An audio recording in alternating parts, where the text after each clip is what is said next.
Picture this. You wake up for the day feeling refreshed, step out of bed, and look at the sunlight pouring in through your window. Instead of rushing to jump in the shower and get ready for the day, you take your time and do the things that light you up and prepare you for the day ahead. You prepare your coffee and enjoy it while listening to the birds chirp outside. You grab your journal and meditation cushion and take a few moments to check in with yourself and reflect. Maybe you take care of your body by exercising or spend the time reading your current favorite book or taking an online course. How does this sound to you?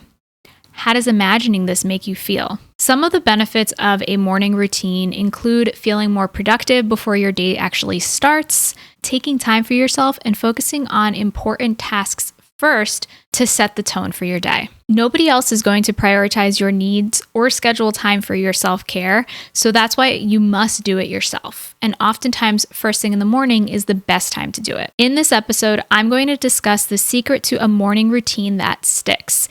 Even if you have children, a busy schedule, and feel like the last thing you have time for is a morning routine. Welcome to Calmly Coping. This is episode number 81. My name is Tati, and I'm a licensed therapist and a coach specializing in high-functioning anxiety. I help high achievers overcome high-functioning anxiety so they can finally stop overthinking everything. If this topic interests you, then please like, subscribe, and hit the notification bell so you get notified whenever I release a new episode. Thank you so much for tuning in. So what are the benefits of having a simple morning routine? Number one is that it gives you more time for yourself. We all have the same 24 hours in a day, but why doesn't it feel that way? That's because you're comparing yourself rushing around to other people that you're seeing on social media sharing just their highlight reels. Those people who seem like they have it all together and are endlessly productive. Well, first of all, that's an illusion. People don't share the days where everything seems like it's falling apart and nothing's going to plan. And everybody has those days. That's just a part of being human. When you create a simple morning routine, you feel as though you have more time because you're choosing how to spend your time in the ways that make you feel happy and the ways that fill up your cup first in the morning. And these habits that bring you closer towards your goals and towards the lifestyle that you want. The second benefit of having a morning routine is that it helps you to feel calmer. When you're helping other people first, and let's say that's waking up and feeding a pet or taking care of a child, and you continue your day in that way by giving your energy to people at work or to a significant other or in any other scenario that might come up in your day, then you're giving away all of this to care for and take care of others, and you're not filling up your cup first. I know it's really cliche, but it's so important to take care of yourself first so that you can feel calmer and address the day knowing that you've at least done something to care for yourself, and so it does not feel as stressful or anxiety or frustration inducing as if you were just to ignore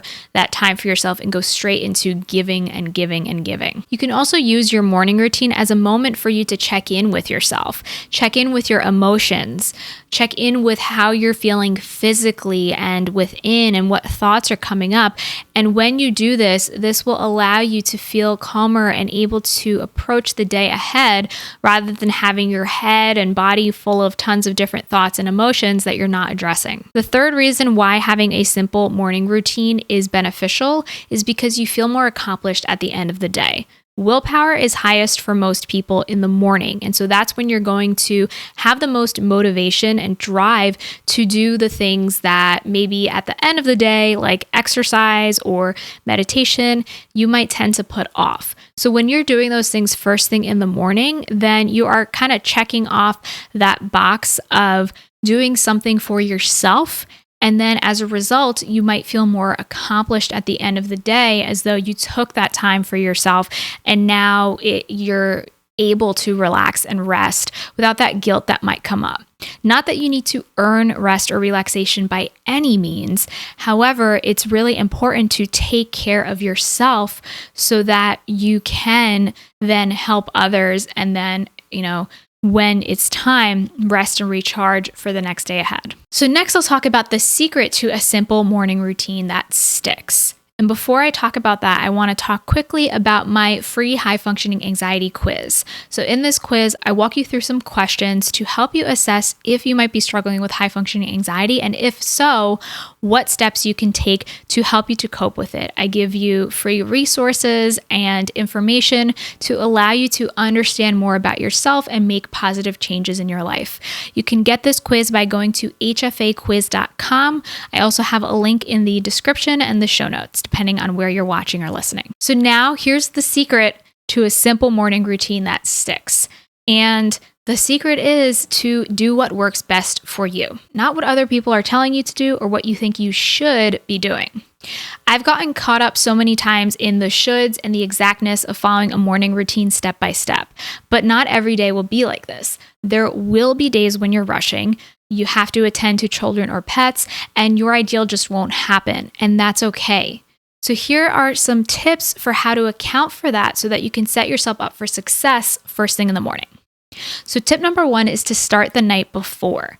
So if you don't go to sleep earlier the night before and you're planning on waking up early and starting this new routine, then it's probably going to be really difficult. So maybe that means going to sleep 20 minutes earlier because you want to wake up 20 minutes earlier so that you can start your morning routine before your day gets started. Or maybe it's doing something like preparing things the night before, like preparing your breakfast for the next day or your lunch for work, your outfit for the next day, laying that out so that you can just get into that to exercise first thing in the morning.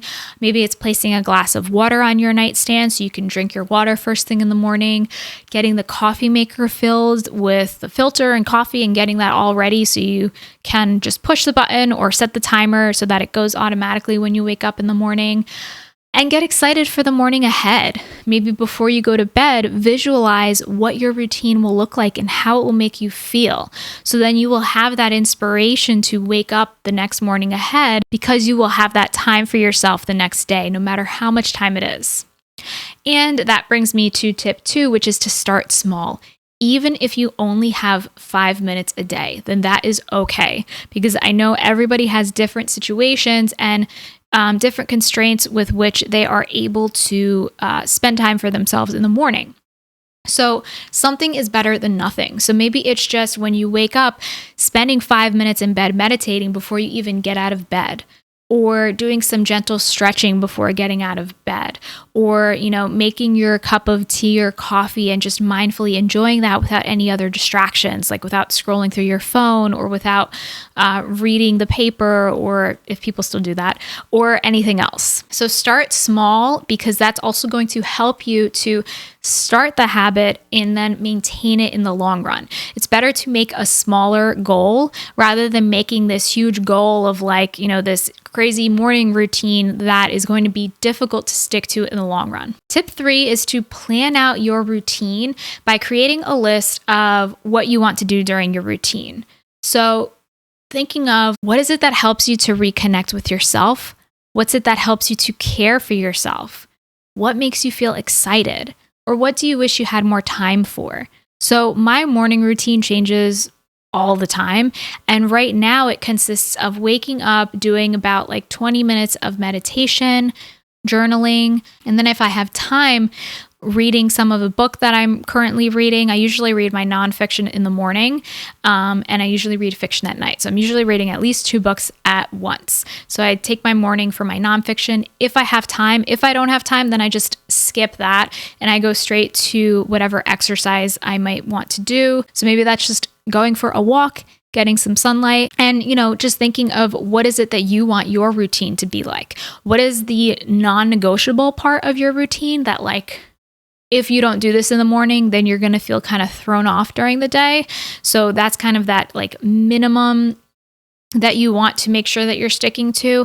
And then what is the longer routine that if you do have more time, if you do wake up earlier, or if you have to go into work later for the day, then what is that longer routine that you can do in order to spend more time doing things that you enjoy before your busy day begins? Here's some examples. So maybe some morning coffee or tea, going for a walk, meditation, journaling, reading, learning, exercise, watching your favorite TV show, the possibilities are endless. Tip 4 is to practice being mindful during your morning. So all this means is really being present and aware during your routine.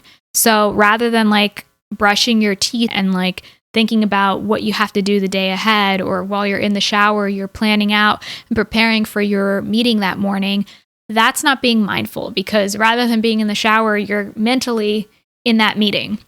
So practice really being present and tuning in with your senses and tuning in with the present moment, because taking that time to be mindful, even if it's just in the morning, is going to allow you to connect to those feelings of calm that I talked about before, and also just fully experience and appreciate the joy that comes from having this routine and this time for yourself. Tip 5 is an important one, and this is to avoid anything that is a time suck, that stresses you out, or that puts you in a negative mindset whenever possible. So this can include things like the news, social media, email, responding to texts, returning phone calls, anything that is going to bring up more stress and that is not an absolute necessity in the morning. I would highly suggest avoiding it, because oftentimes this time in the morning is what sets your mood and your tone for the rest of the day. Now, it's not set in stone. Of course, your mood can always change, but this can be a time where you're more sensitive to inputs. And so that's why it's so important to be intentional with the types of content and media and other things that you're consuming during this time. So I like to avoid checking emails, going on social media, checking my phone, doing other things like that. If I'm using like a meditation app, I will just use my phone for that purpose and then not use it for any other means. So trying to think of, is there anything that you're doing in the morning, like picking up your phone first thing and scrolling through social media or email, that is stressing you out? And can you take that one thing out and maybe replace it with something that is going to be more fulfilling, or something that is going to put you in the moment more? And tip number 6, and this goes along with that secret of creating a simple morning routine that sticks, which is doing what's best for you, is to be flexible and self-compassionate. It's okay if you can't have a morning routine every single day, if it doesn't go to plan, if you miss a day or two, or if you're just not feeling it. I've been there, and it's important to be compassionate with yourself and try again tomorrow. You're not a failure for not following through with the plans that you set. This is a moment to care for yourself, and beating yourself up for not following through is not an act of caring for yourself. It's just beating yourself up for something that is gone and you can't change it. So that's why it helps to just focus on the next step and trying again tomorrow, and maybe reflecting, were your goals way too high and you had this really extravagant routine planned, and maybe it just means starting smaller and doing what feels right for you and what can help you to ease into creating and making that time for yourself in the morning, because it's going to make a big difference throughout the rest of your day. So I realized that having time for yourself in the morning isn't a realistic goal for everybody. Whether you have children, pets, you work the night shift, or any other responsibilities that might make a morning routine unlikely, I have good news. You can try a night routine, or an afternoon routine, or an evening routine, or a mid-morning routine. Just choose your special time of day that you can devote to yourself and truly make it your own. There is no exact formula for how or when to practice a morning routine. The most important thing to remember is that you are focusing on yourself first and doing things that you enjoy and help you to feel better. Try out a morning routine for a week and see if you notice any changes in your mood, stress levels, or relationships. And let me know your thoughts on morning routines. You can join the conversation by joining my free Facebook group, Calmly Coping, for high achievers struggling with high functioning anxiety, by going to calmlycoping.com/group. And while you wait for next week's episode, I have other episodes about decreasing anxiety, adopting a healthy mindset, and managing your time and energy. So you can check out these episodes right here. Thank you so much for tuning in today, and until next time, be calm.